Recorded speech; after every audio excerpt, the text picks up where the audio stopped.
The call came at 6:47 in the morning. I know the exact time because I had just looked at the clock on my nightstand, doing that thing I always do when I wake up too early, calculating whether it's worth trying to fall back asleep. My hip had been aching since around 4, that deep, grinding kind of ache that no amount of repositioning fixes. I was 63 years old, lying in a hospital bed at Mercy General in Columbus, 3 days post-surgery, and I was thinking about whether I wanted the nurse to bring me decaf or just water, when my phone buzzed on the tray table. The number was my son-in-law's. I almost didn't pick up. My daughter and her husband.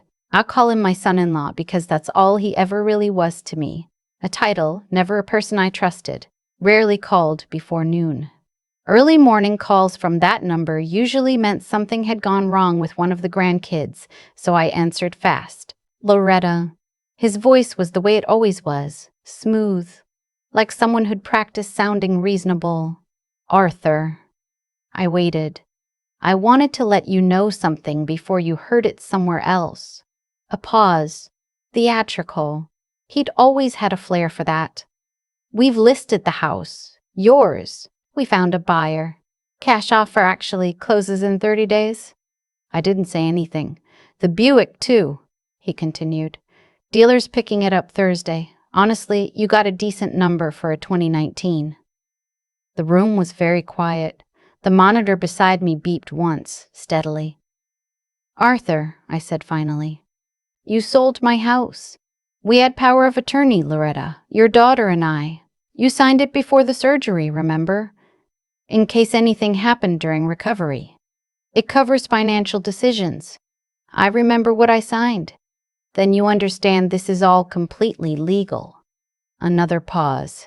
We figured with the medical bills coming, the rehab facility you're going to need to simplify. Honestly, it's a relief, right? One less thing to worry about. I looked at the water pitcher on my tray. I looked at the pale morning light coming through the blinds. I thought about the house on Clover Mill Road that I had lived in for 29 years, the garden I'd planted after my husband, Ray, died, the kitchen floor I'd had redone in 2019, the one with the cream-colored tile Ray had always wanted, but we'd never gotten around to. Arthur, I said, one question. Sure. Did my daughter know you were calling me this morning? A half-second too long before he answered. We decided together. I thanked him for letting me know and I hung up. Then I lay there for a minute with the phone on my chest, and I did something he probably didn't expect. I smiled. I should back up, because to understand why I was smiling, you need to understand who Arthur Keene is, and more importantly, who I had slowly, painfully come to understand him to be over the course of 5 years.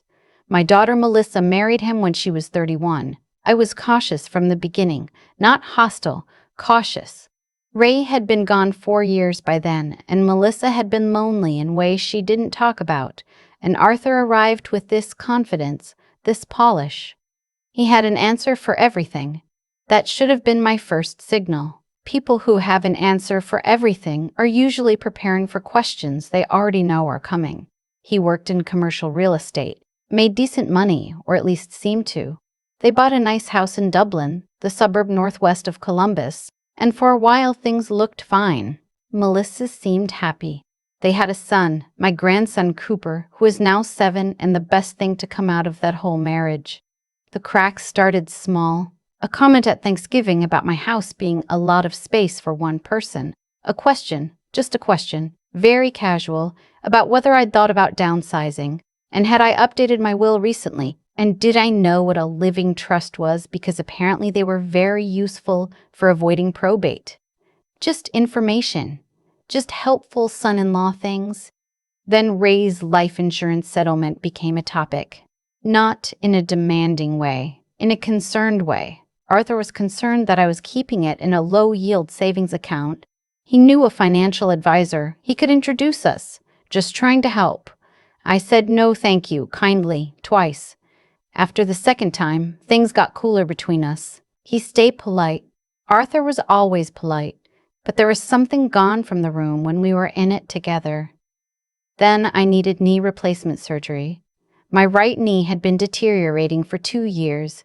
My orthopedic surgeon said we'd waited about as long as we could. I was going in for a total replacement. Standard procedure, she said. You'll be walking with a cane within a day, walker by day 3. Outpatient in some cases, but given my age and the fact that I live alone, I'd stay 2 or 3 nights.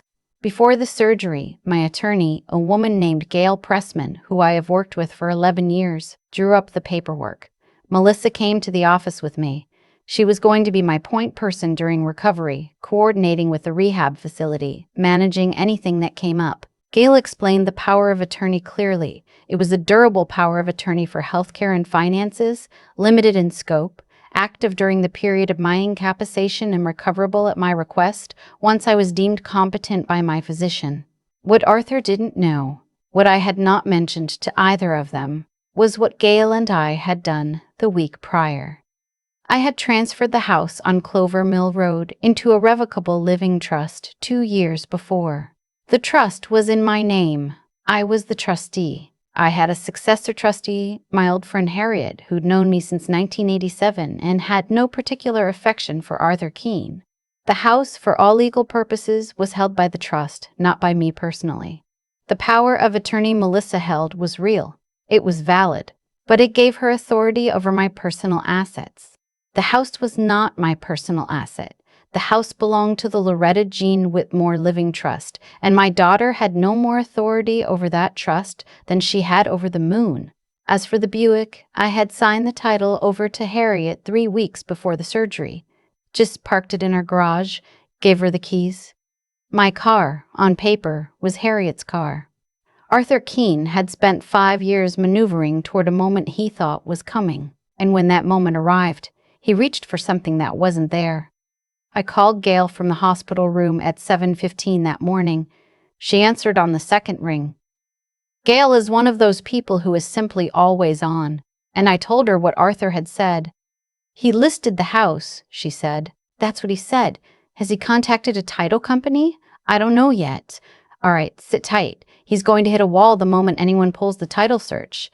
The house won't show in your name. It'll show the trust. He doesn't have signatory authority on the trust. He doesn't have signatory authority on the trust. Any sale contract he signed is void. And the car? That's Harriet's car. Has been for 3 weeks.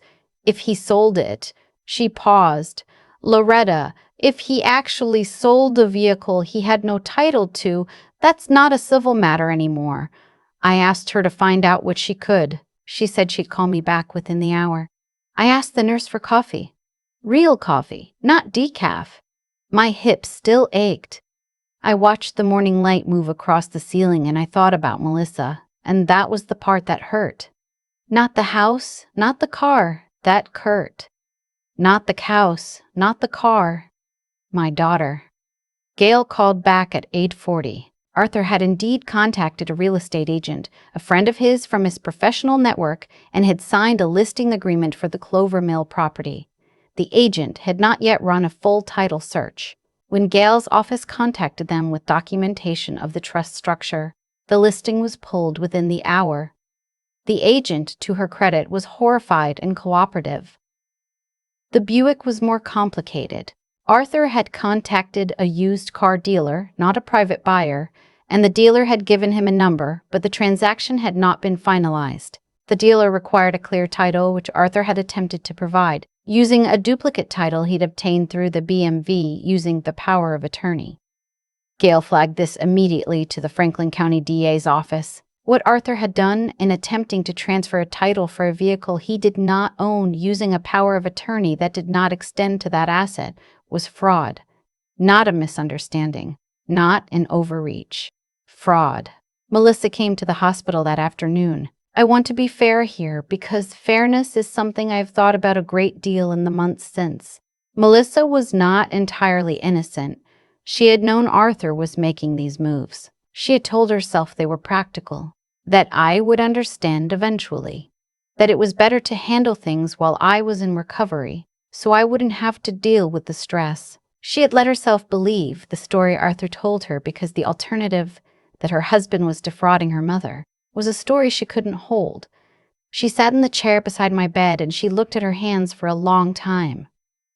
"Mom," she said, "I didn't know he was going to call you." "I know. He said it was the right time. He said it was kinder to do it now before you got home and had to deal with it. Melissa. I waited until she looked up. The house is in a trust. Has been for 2 years. Arthur couldn't have sold it even if everything he'd done had been legal, which it wasn't. She stared at me. I told her about the trust.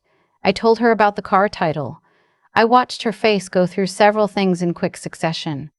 Confusion, relief, something that might have been shame. He didn't know, she said softly. No, he didn't. What happens now? I told her what Gail had told me. The real estate side was resolved. No transaction had been completed, no harm to the property. The car title situation had been referred to the DA's office. That was no longer entirely in my hands. She started crying. Not dramatically. Just that quiet, exhausted kind of crying that comes when someone has been holding something for too long. I'm so sorry, Mom. I reached over and took her hand. I didn't tell her it was okay because it wasn't entirely okay, but I told her I loved her, and that was true. You need to talk to an attorney, I said. Your own attorney, not Gail, your own. This is going to affect your life in ways you need to be prepared for. She nodded. And Cooper stays with me, I said. When I'm out of here, whatever happens between you and Arthur, Cooper is not collateral. She nodded again. Arthur, for his part, seemed genuinely stunned that things had not gone according to plan. His attorney reached out to Gail with the argument that Arthur had acted in good faith based on his understanding of the power of attorney. Gail's response was measured and thorough and not particularly sympathetic. The DA's office reviewed the vehicle title situation and ultimately charged him with attempted fraud. Not the full charge, given that the transaction hadn't been completed, but enough. He accepted a plea that included restitution, community service, and a period of probation. His real estate license was suspended pending review. I'm not going to tell you I felt nothing when I heard about the plea. I'm 63 years old, and I've had enough loss in my life to know that watching someone's life come apart isn't satisfying the way you think it will be. Arthur had done a cruel thing, a calculated thing. But he was also the father of my grandson, and that's not a simple thing to hold. What I felt, mostly, was tired. And then, slowly, something that I can only describe as clear. I came home to Clover Mill Road on a Tuesday in October. The maple in the front yard had gone completely orange. That deep, almost red orange that only lasts about a week before the leaves start to fall.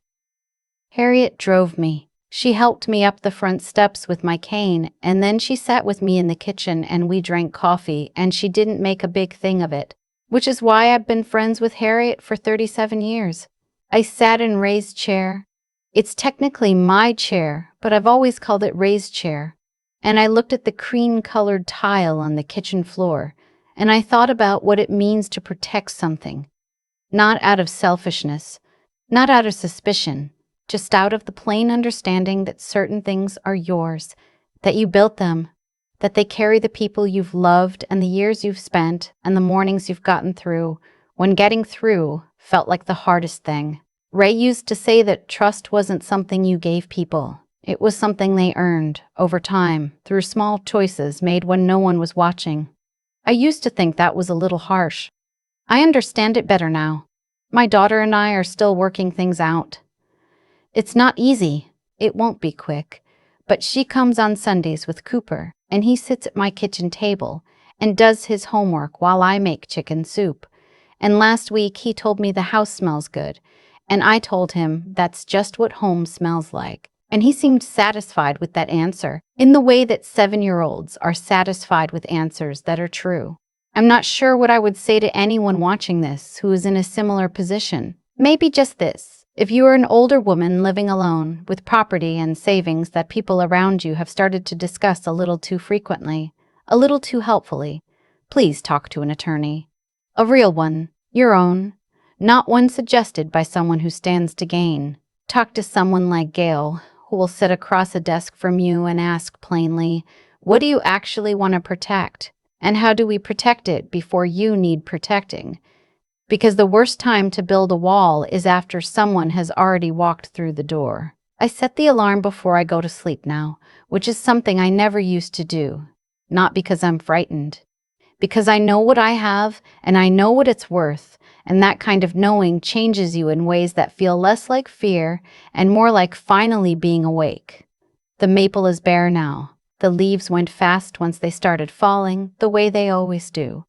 But they'll come back in April, same as always, orange, green, and new, like none of it ever happened.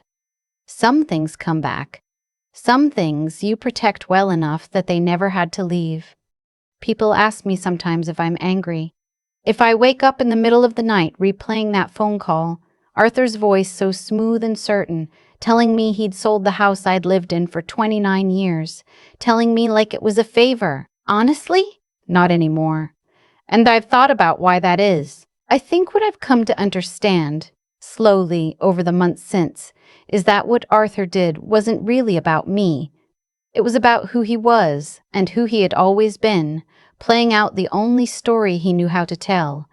He saw an older woman alone in a hospital bed, and he made a calculation. He figured that age plus vulnerability plus a piece of legal paperwork equaled opportunity.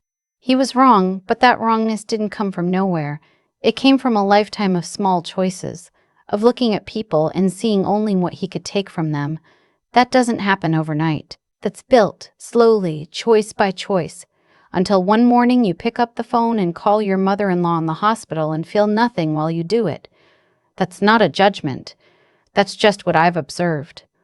Actions that cruel require a long period of preparation inside a person.